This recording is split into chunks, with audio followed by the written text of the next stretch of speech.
Welkom by die Ligpunt Kerk podcast. As Ligpunt Gemeente is dit ons begeerte om God te verheerlik deur disippels te wees wat disippels maak en 'n kerk te wees wat kerke plant. Geniet hierdie week se preek.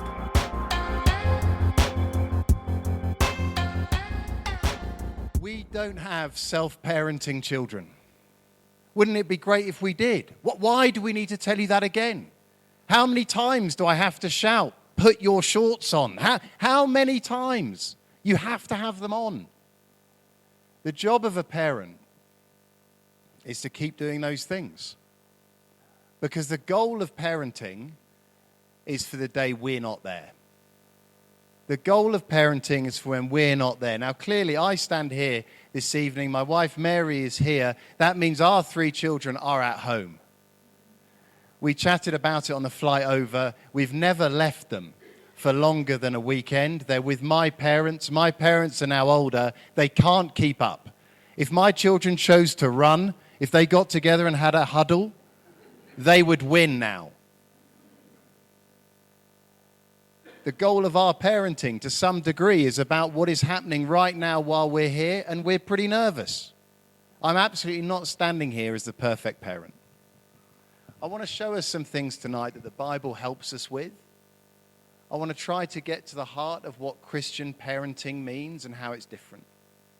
Probably of all the verses in the Bible, this is probably the most famous. Proverbs 22:6 says, "Start children off on the way they should go, and even when they're old, they will not turn from it." Now, this is a proverb, not a promise. So, we have a proverb in English: many hands make light work.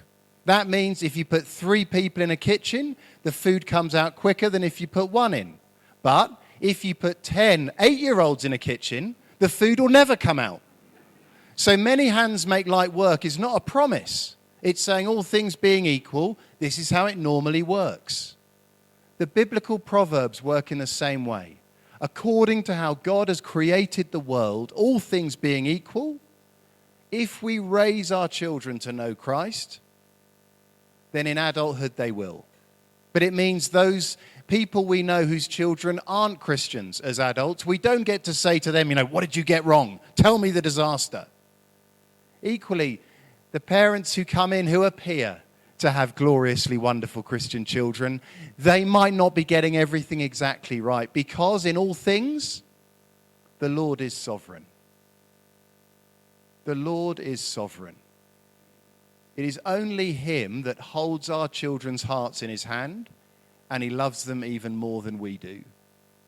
Our kids are safer in His hands than they are in ours. Now, I used to be an engineer, that was mentioned, so it's helpful to know that the science says the Bible's true.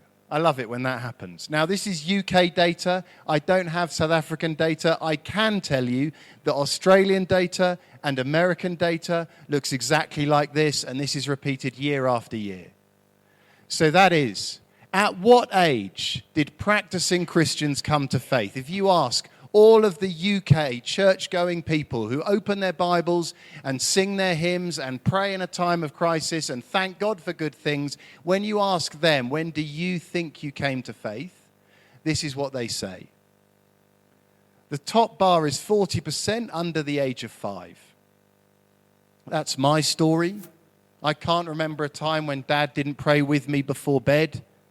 I can't remember a time Dad didn't sing as loudly in church as he did watching the rugby. I can't remember a time when Mum wasn't willing to discuss everything, however awkward, and we got to pray about it. I couldn't be more grateful. My parents are in their 80s. I try and thank them for that graph every time I see them. I am so grateful to them. Without any doubt at all in my mind, they are the single biggest reason I'm trusting Jesus now. I showed this graph to an English audience, and one mum tentatively put up her hand looking nervous and just said, if at the age of 4 you were to ask a child, how much, are you following Jesus? What should you expect? I think we all knew she had a child of 4 who was as snotty as everyone else's 4-year-olds. who was as disobedient and as angry as all the other 4-year-olds. They're not expected to be able to name every book of the Bible by 4. That's not normal for 4-year-olds. Nor can they do a handy diagram to show the overview of the Bible structure. At the age of 4, I wouldn't have been able to explain it, and nor would any of the others.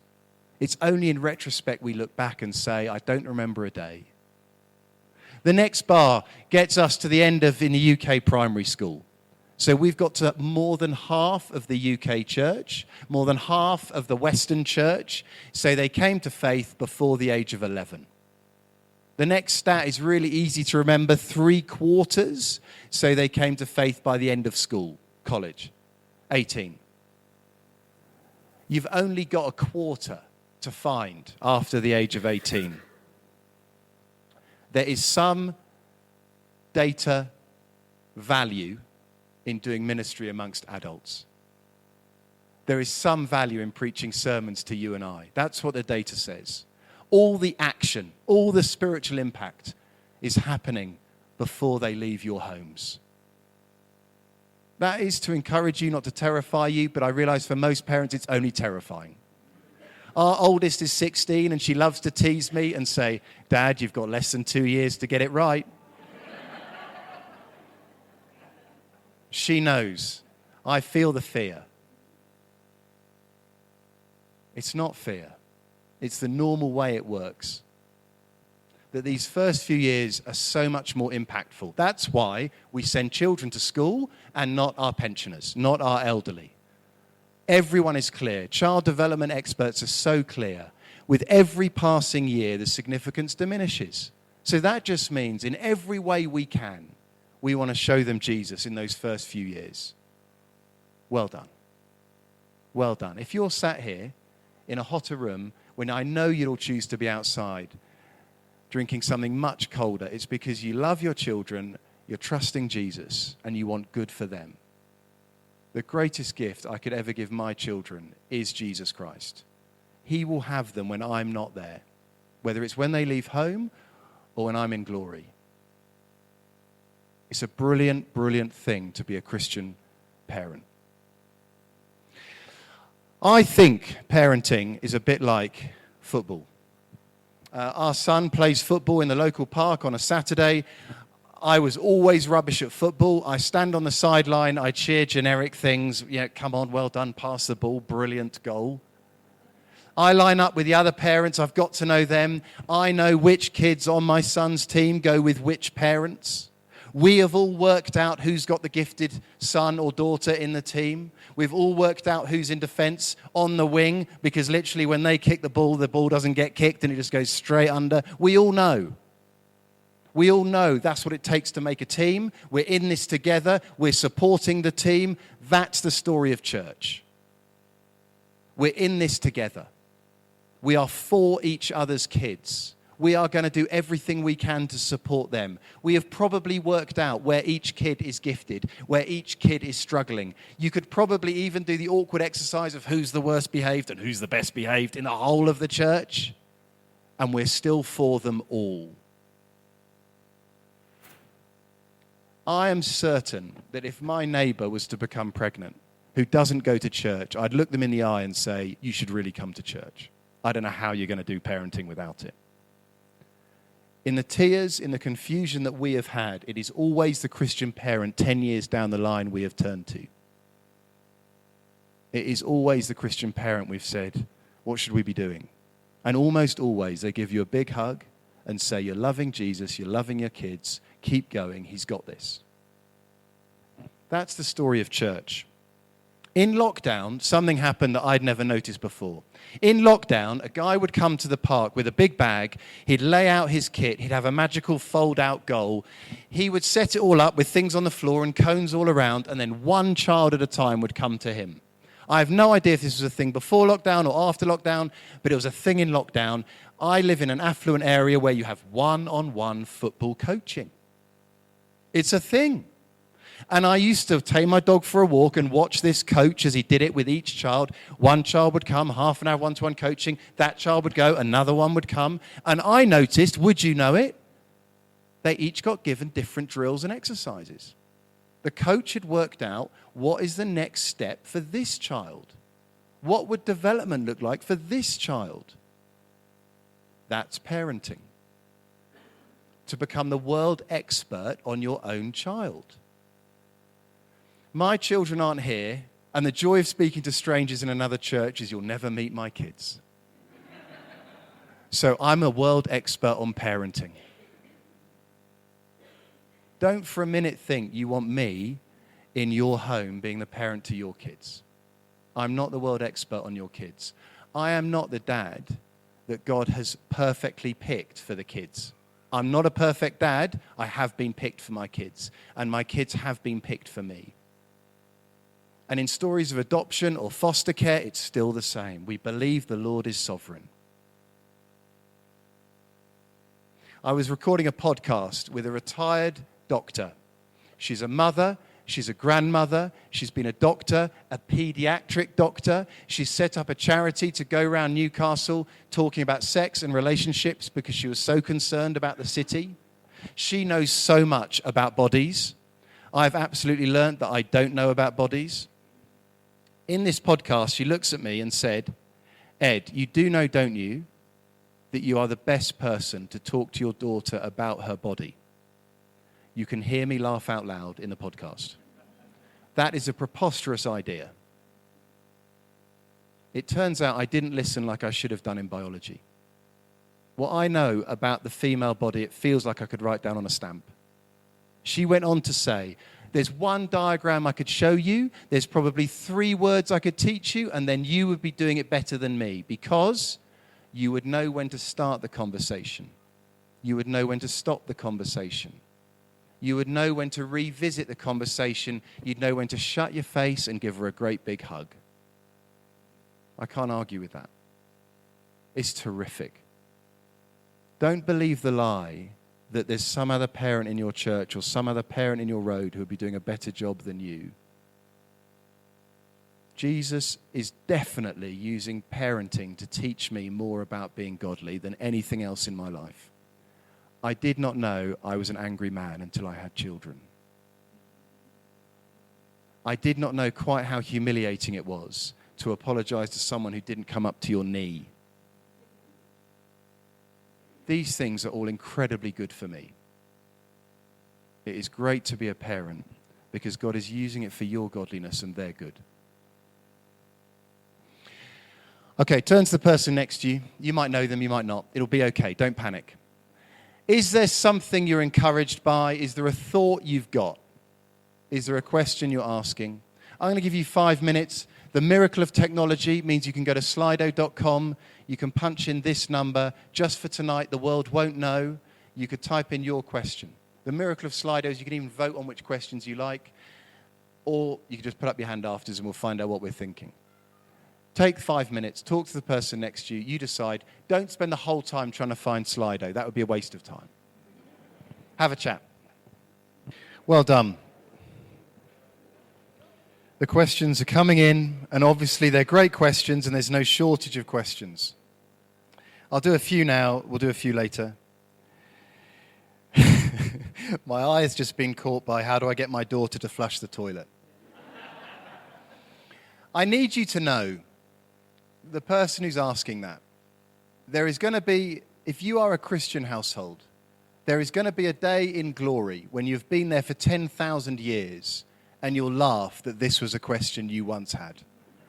I promise you, this is not a question that will occupy your mind in eternity. Well done. Keep going. Whisper it in her ear. I think to pray about that would be extraordinary, but you could if you wanted to. How do we parent in a world that is crazy busy? Look, there's a trick to answering these kinds of questions, which is, isn't it brilliant they've got you? You are the main person in your children's life who has the power to stop it being too crazy busy. You are the main cause of it being totally crazy busy. I reckon by about the age of 9, maybe 8, I think your children know all of your priorities. They know what does mum cancel, What does dad cancel? When do I go to mum instead of dad? What in our family absolutely never gets cancelled? What do I absolutely have to do? What does mum really care about? And what does dad really care about? They've worked all that out by about 8. It's okay. If you're sitting here thinking, gulp, you've still got time. Brilliant. But you can stop it being totally crazy busy. If they're already learning 2 musical instruments and 3 competitive sports, they don't need a 3rd musical instrument. But you're a parent. You get to choose that. Well done. How do we protect our children from the negative influence of other kids? Isn't it great that they meet some negative kids? Because in the world, they're going to meet a lot of negative people. Isn't it brilliant that when they go home, they have you to talk to about the people who are a bad influence? Isn't it great that you get to ask them, do you have any idea why that kid is a bad influence? Do we know anything about what they're going through or their home? Have you met their siblings? Do they need a friend? Do they have any friends? The worst behaved kid I ever met in church, his dad lived 600 miles away in Spain. He had no friends at school. In every room he walked into, he wanted to make it all about him, and I understood quickly why. He's the only kid I ever totally lost my temper with. I had to apologize to him. I had to tell the senior pastor. I still pray for Sam. He needs Jesus way more than he needs to learn to behave better.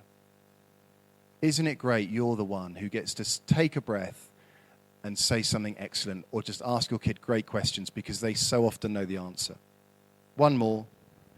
How do you deal with bickering children aged 6 to 10? I'd just love to know the answer.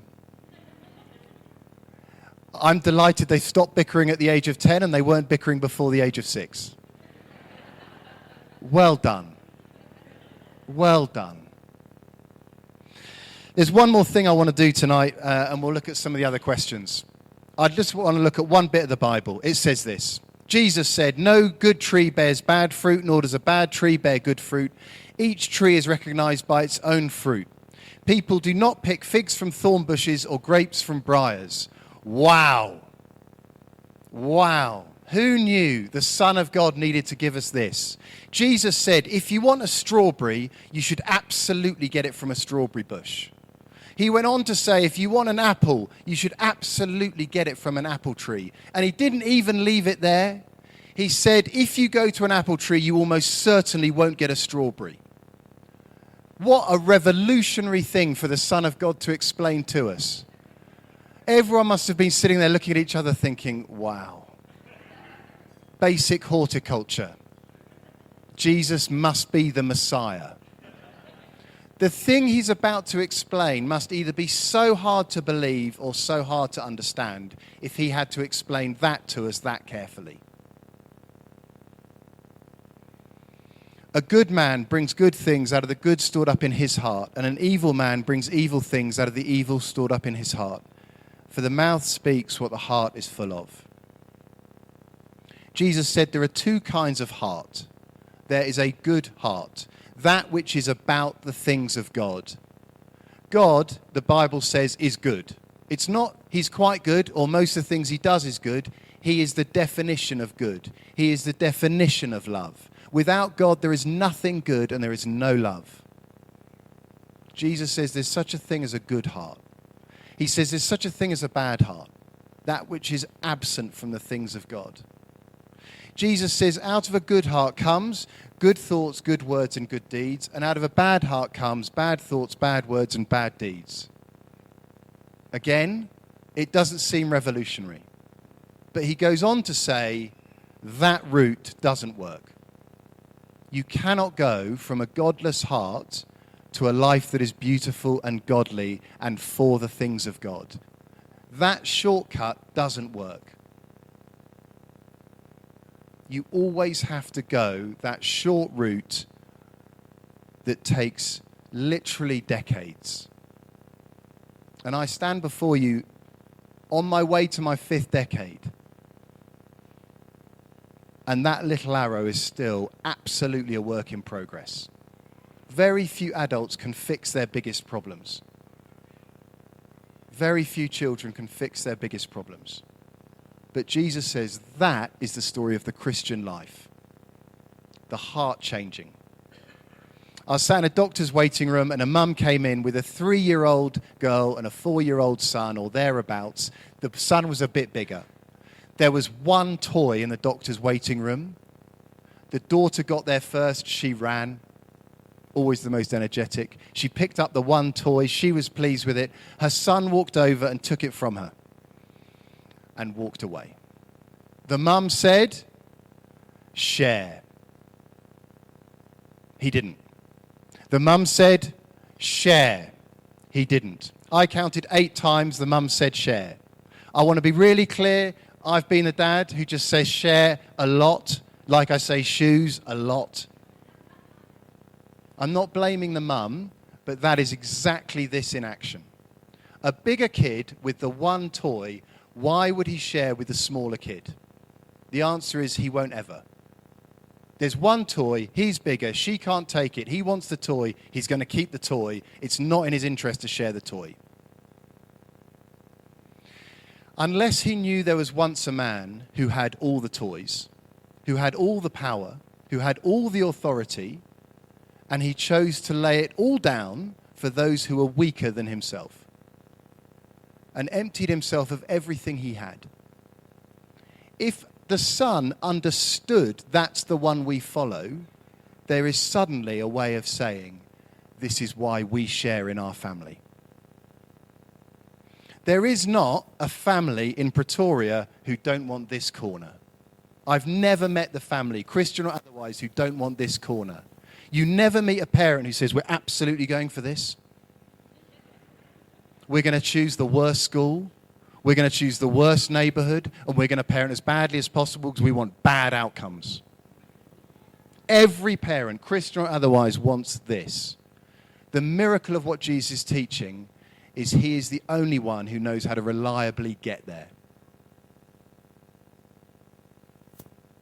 To be a Christian is to say we know why God so designed it that we'd have 18 years of our kids under our roof and sometimes even longer to work on hearts.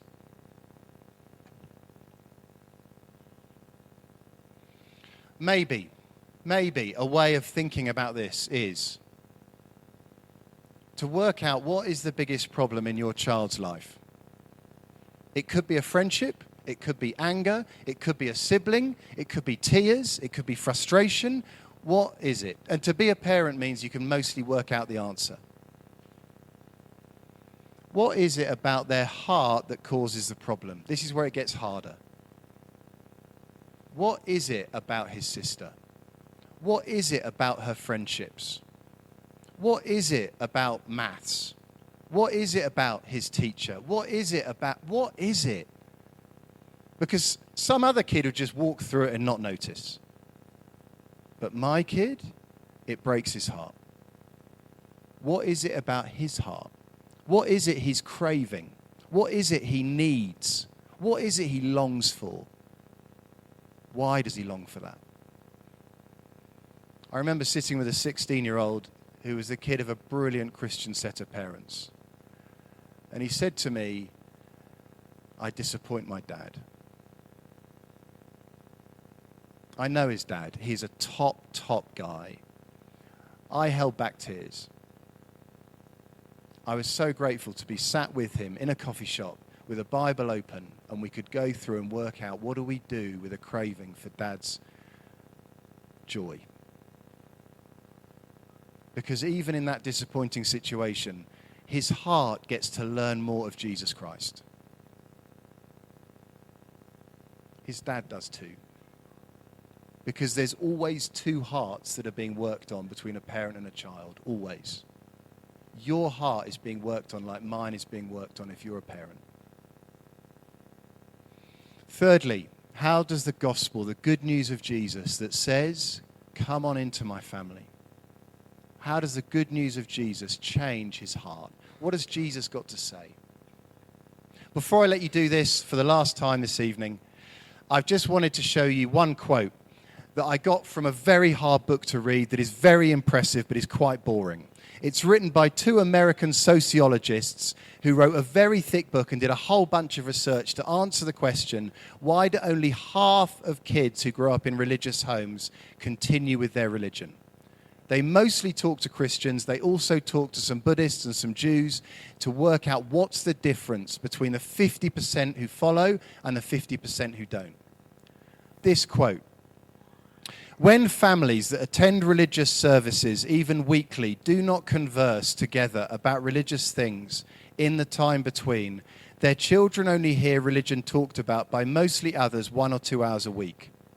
That is like sending one's child to a weekly meeting about some foreign land where parents once lived, in which the child merely listens to others speak its foreign language. After many years of that, most children will still not be able to speak more than a few words of the language. I live in southwest London. Our church is about an eighth South African. I've been in churches in southwest London which have been about half South African. So round us, you can have a Saturday Afrikaans school. On Saturday, your kid can spend 2 hours in a school that's normally used during the week, where some brilliant Afrikaans people are running Afrikaans school for 2 hours on a Saturday. Afrikaans food, Afrikaans culture, Afrikaans history, Afrikaans geography, so that these kids get to understand what it is to be Afrikaans when they live in London. This research is saying, imagine if that was the only 2 hours a week they had of Afrikaans. Would they speak Afrikaans at home? Would they be able to speak to their Afrikaans grandparents in Afrikaans? Would they grow up with a love of Afrikaans? Would they grow up with a belonging to a certain culture? The research says what we all know, no. If our kids only hear Jesus talked about for 2 hours a week from mostly other people, it's absolutely obvious what they conclude. I will mention once, you're the current rugby world champions. Well done. I feel certain that every child in this room has heard about that this year. I would love to believe that in the homes represented in this room, they have heard more about Jesus this year than what it is to be the kid of the Springboks. It is brilliant you're the world champions. The secret is you won't be for all eternity. Jesus Christ is offering life to the full for all eternity. Imagine if our kids walked out the door saying, Jesus Christ goes with me.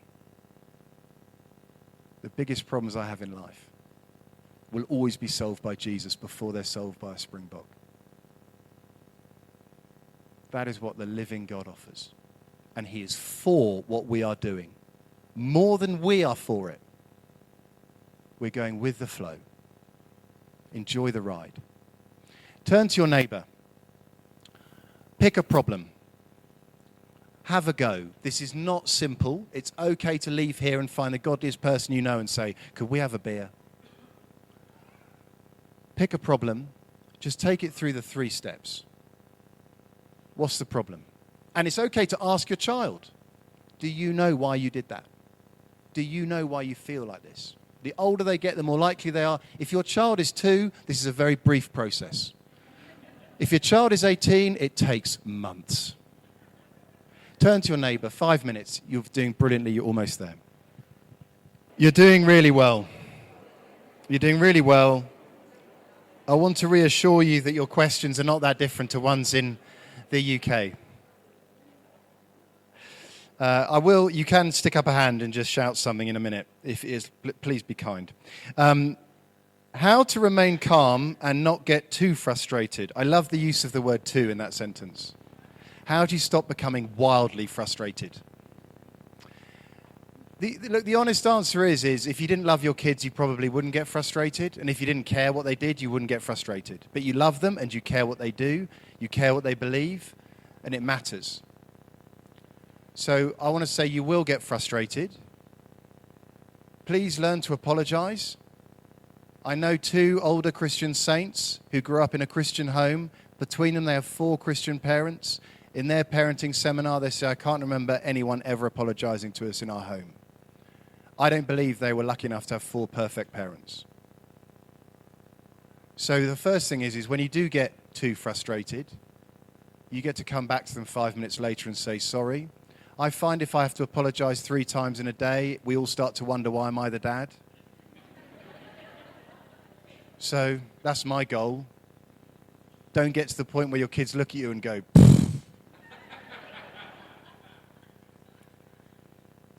count to 5.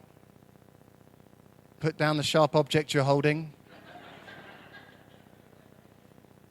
Try to think, I'm a Christian. This is an opportunity. Very rarely do you get gospel opportunities when you're sat on a beach each reading a book and having a laugh in the sand. The gospel opportunities come when someone is incredibly angry or when someone is incredibly sad.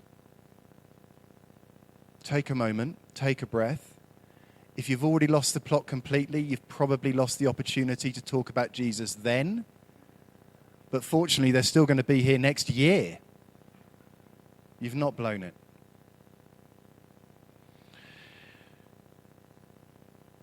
How do you discipline a teenager? Okay, when they're under 4, you mostly get to tell them what to do, and you get to pray in their ear and they can't run off.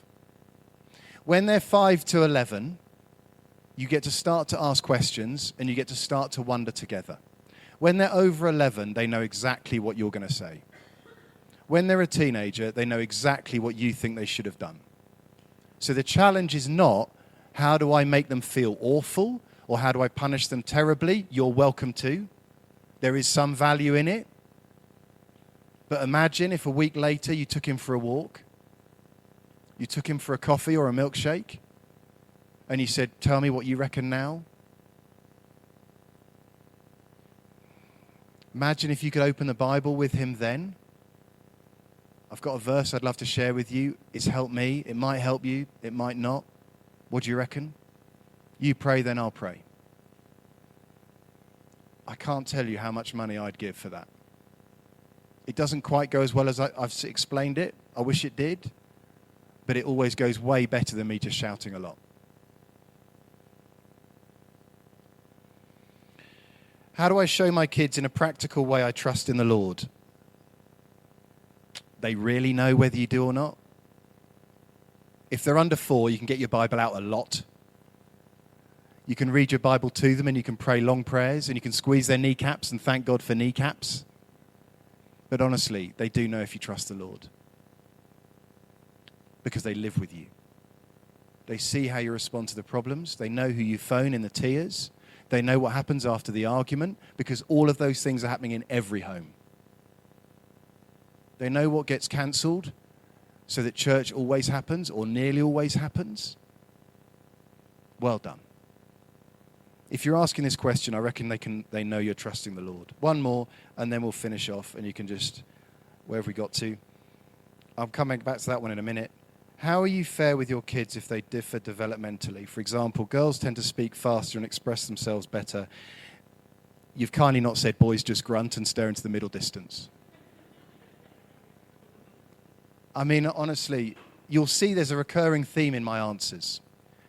I don't know what your office was like, but mine was pretty much like that.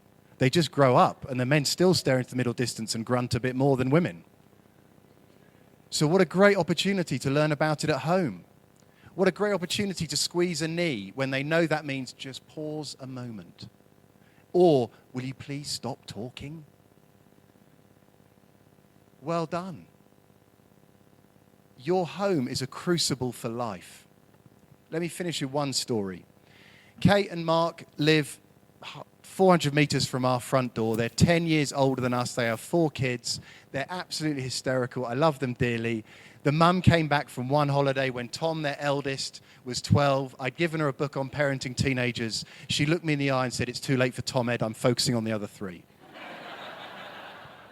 They are an absolutely cracking family. I was in Kate's kitchen the Sunday after Tom had gone to uni in Liverpool. I live in southwest London. Liverpool is a 5-hour drive. In UK terms, that's the other end of the country.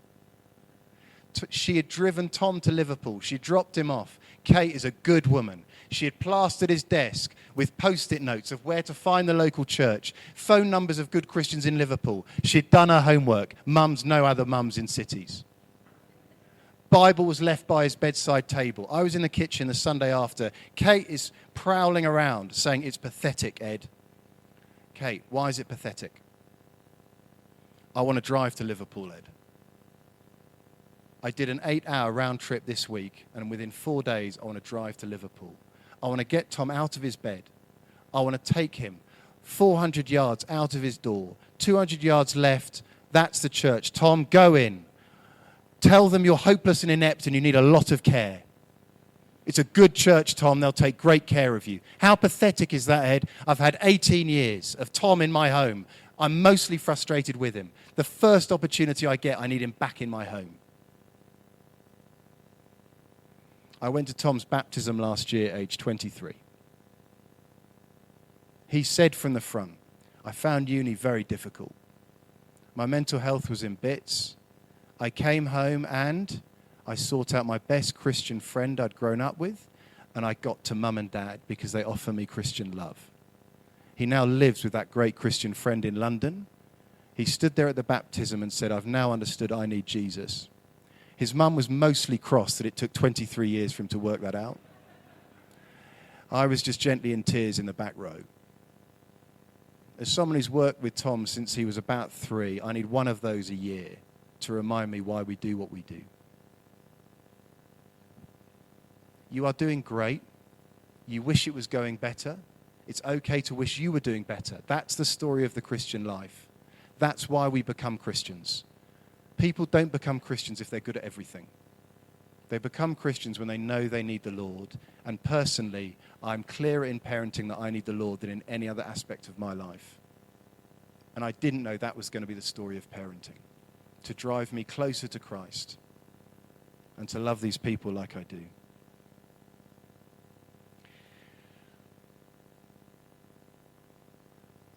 We do 2 podcasts because we've found that most parents find it difficult to open their Bible with the kids.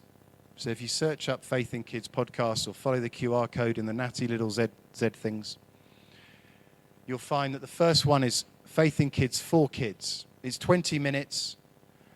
It's listening to Jam and I open the Bible, tell some fun facts. Jam is a comedy writer for the BBC. He's always written a sketch. His professional actors perform it. We play a song at the end because we reckon if you're driving at 70 miles an hour, your kids can't leave while the Bible gets opened. Most parents are amazed by the questions their kids can answer. This is the one we do for parents. It comes out fortnightly. This was the first frightening one we put out after about 1.5 years. I was praying the night before about the angry emails we'd receive, the pushback we'd get. We haven't had one. Our top 5 podcasts, one of them is on talking to your kids about sexuality. One of them is talking to your kids about gender. One of them is the difference between boys and girls. And one is talking to your kids about bodies and sex. The 5th one is about Halloween. I promise 4/5 of our podcasts are not about sex, bodies, gender, and sexuality. They're mostly about how do you play football as a Christian? How do you go to school when you're unhappy? How do you handle friendship and stuff like that? But what parents want to hear is the stuff we find it so difficult to talk about. The messy stuff, the ugly stuff. So we're trying to do as much ugly, messy stuff as we can. I've written 3 books of family Bible times. One of them is for sale here. Meals with Jesus. That's because, although it's nearly Easter, Meals with Jesus works at any time. 40 family Bible times, less than 10 minutes each. My wife, Mary, took this photo of my family when I was trialing the first book of Family Bible Times because she knew there'd be a day when I was stood in front of people who thought, "Ed, you must be such a great parent. Your kids must just sit down and say, 'Ed, please, will you open the Bible for us and just don't stop? Because, Dad, I love it when you do that.'" This is what actually happens when our family open the Bible. They're now about 6 years older, so they just push their bum in my face in a slightly more different way. The 3rd one is no longer small enough that my arm fits around him so he can't move when we do it. Your family will be exactly your family when you open the Bible. So don't wait for your family to say, "Please, let's open the Bible together." That day probably won't happen if your kids are anything like mine. Don't wait till you have all the answers. Because it's scientifically shown kids need to see their parents not get it. They need to hear what their parents doubt. They need to hear the questions their parents can't answer. So just get on with it. Sometimes. These are 3 books I've found quite helpful, and I'll be honest, the middle one was written by me. This is the one that's here. Raising Confident Kids. If you read it, you'll find out a lot of what I've been saying tonight is in here, but there's a lot of other things I haven't said. Punny, remind me how much these cost? We said 120 Rand. Good, that's what they cost. And there's a way of paying at the front. I'm going to pray for you, and then you get to ask some questions, and we're almost done. Dear Father, I thank you that you're Lord. I thank you, Father, that you're great and you're kind and you call yourself Father for a reason. Because you show us what it is to have the perfect Father. I thank you that you are kind and you are generous. You are self-controlled. Your anger is only ever good and righteous and under control. Your authority is only ever wise. And your love for us is beyond measure. I thank you we have you to learn from. And I thank you, Father, that you get to be our kids' Father. And you'll do a better job than us, and we can celebrate that. Amen. You all want to leave 1 minute. Raise a hand if you just want to shout something, then you can go. Anyone got any questions they just want to shout that I've not answered so far? Yes. Wow. Is middle child syndrome real, and how do we handle it? I think you've actually heard enough of my answers to know what I'm going to say. Which is, middle child has to learn how to have someone else who's annoying and in authority and someone else who they can bully if they want to. And they have to work out how to get a word in edgeways, because all of that is useful for life. I'm the youngest in my family. I'm absolutely certain how God has used that to teach me stuff. I'm absolutely clear what God is doing with my siblings, and He's not finished the journey with them, and both of my siblings aren't Christians. So I do believe, if we believe in a sovereign God, we don't have to sweat over if only that child hadn't been dropped on their head, age 2, then none of this would have happened. That might just be my family. But these things that you see in your children, every single one of you believes there's such a thing as a normal child, and you don't have it. Every child is totally different, beautifully unique, and has a unique set of struggles. And that's exactly why they've got you. Thanks so much. Vir meer inligting oor Ligpunt Kerk, besoek gerus ons webwerf op www.ligpunt.com of kontak ons gerus by info@ligpunt.com.